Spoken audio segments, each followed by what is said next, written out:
Hey everyone, whether I'm in the backcountry or I'm in a town or a city, I'm always running into people doing awesome things. At Walmart the other day, of all places, I ran into this lady that has been living in that little Jeep for 7 months now. And I'm thinking, whatever, just a board in there, something pretty simple, until she showed it to me yesterday. That thing is pretty cool.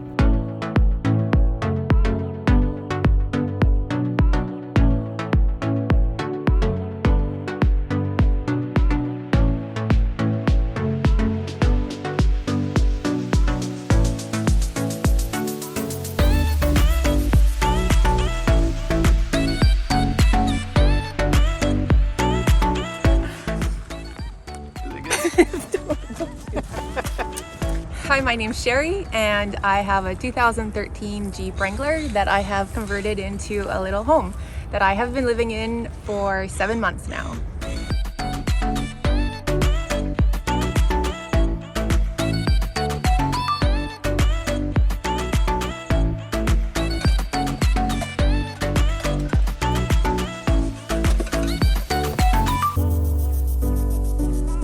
So I am 5'7" and my bed goes this way, and I actually sleep quite comfortably. I have about 2 feet wide and it's, I think, about 6 feet long, or just under 6 feet. And I can stretch out and point my toes out, so it's comfy. At night, what I've done is I've just taken Reflectix for the inside. Like this. When the door is closed, it just tucks in, and then the Reflectix really make a difference with the cold. So it helps keep the warm in, and then of course it's blackout on the outside. For my bed, what I did is I built a platform, a wood platform, and I basically just tried to space it out to create airflow underneath. Put a full-on laminate wood floor in there. So this is the entire space of the Jeep is this. With exception to the kitchen. And then I have a 6-inch medium firm mattress there, which is really comfy. -7 sleeping bag, and then an incredibly warm blanket, duvet from my house, and my favorite blankets from my couch that I had. I couldn't not bring these. When I originally was going to be going into like the van life or mobile life, I actually had a minivan that I was going to be building out, and I built it out entirely using furniture from my house that I didn't sell. And about 10 days before I was supposed to move out of my place and into the van, a mechanic looked at it for the issues it was having, and it needed a new transmission. So I basically had to transfer the entire build from the van into the Jeep and do it within 10 days. I had to completely redesign the whole setup, obviously, different shape and size and everything like that. The setup I have, it fits me perfectly, and I don't think there's anything about the build itself that I would change. There's just certain things I would add to it, like heat and a ventilation solution somehow. But I do currently have fixes for those at the moment. So let's start with the kitchen. So this is my kitchen. This is mostly for summer. I haven't pulled the kitchen out a whole lot in the winter because it's just been pure rain. So like I said, just open up, pull it out, and everything I need is here. So I have some spices, my oils, my pots, my pan, cutlery, everything I need to just be able to pull out and cook straight away. And then I just bring my stove down here. I have my kettle, boil some water. So I have everything I need. And then I also have my water. So just with the pump, gives me my water. And that I have a tube. This is connected. I just have a plumbing tube that goes down. It runs underneath the floor and then goes to a couple water tanks I have at the front of the kitchen. This stove is 15 years old. It's showing its age. This is makeshift. This is from IKEA. This backsplash here, which is quite dirty, this is from Home Depot. And you can get all sorts. You can get like more like silver or nickel or whatever designs and stuff that you want. And then this is a tabletop from my furniture. These rails I got from Princess Auto, half the price at Princess Auto than what you would pay at any kind of Home Depot or Rona or anything. And then these galvanized pipe I just got from Home Depot. And then this backsplash is the back of my dresser. This is the top of my dresser. And this is my pantry in here. And this is just a cabinet that I had in my house.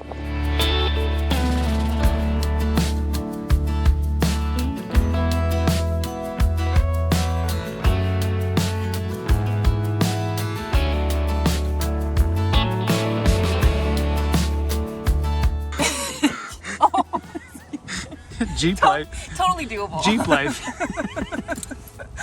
But this is the kitchen that I showed is my summer kitchen, but in the winter when it's raining I don't want to pull out the back and get everything wet. So I also have an indoor kitchen as well.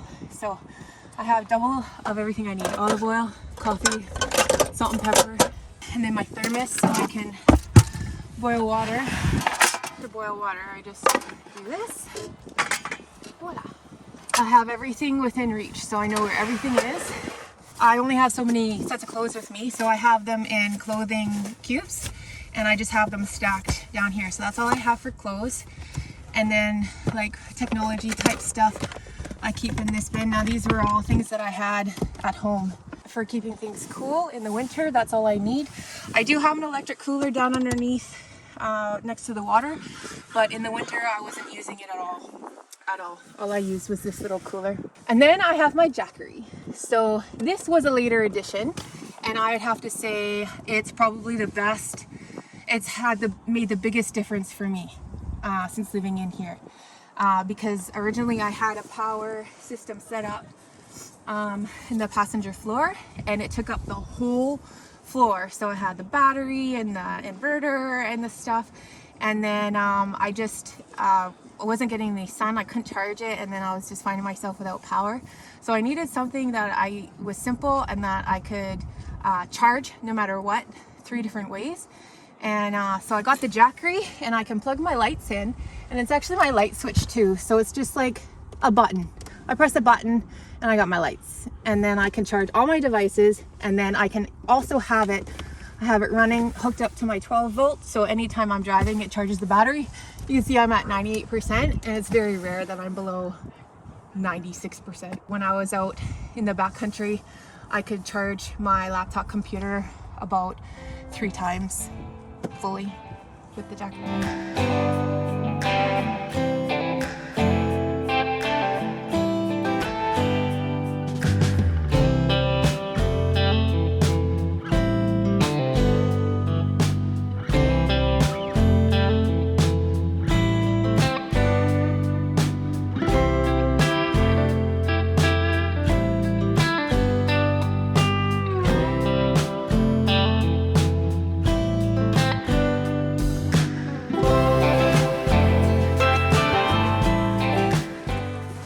Some of the other challenges I had was obviously in a space like this, it's not very comfortable to work, and I have to continue working. I run my own business, so I need to make sure that I have the workspace to get things done. And so I first jumped through cafes, which was okay, and I made friends with all the waitresses and servers and stuff. So it was okay for me to spend hours and hours at coffee shops and restaurants to work, but it's not the most ideal situation. But and eventually I found co-working spaces, so I can actually rent a desk at a co-working office and have a dedicated desk where I can set up my computer and work 12-14 hours a day if I need to. So when I first moved into the Jeep, I was in the city and for a couple of weeks, and it was different. I think the adjustment in the city was very hard, adjusting to such a small space. But it was once I hit the road and got into the mountains that I really started to fall in love with the lifestyle. I think being on the road and traveling and going places where normal like cars, little cars or whatever can't go, I think it makes all the difference with the adventure that I've had with this. I think it would have been a completely different time if I had had the van versus the Jeep. It's taken me to the top of mountains and onto the rocks of valleys and streams, and it's made this for me.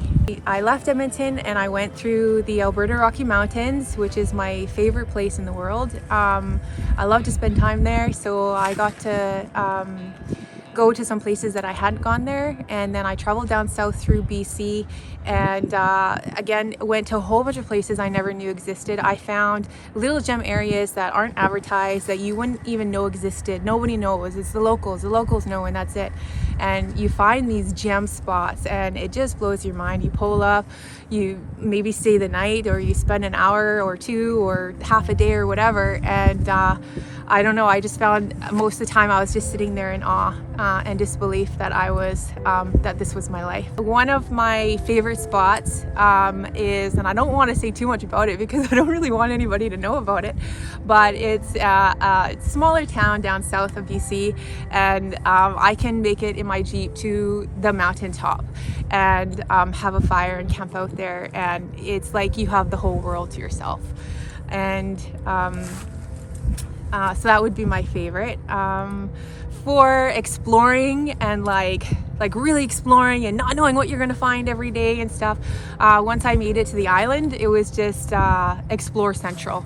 Just I think my favorite place there was going out to Tofino and spending time in the backcountry there and spending time on the beaches and enjoying the sunsets and stuff. I had never been there, so again, it's like one of those moments where it's just like, oh man, this is my life.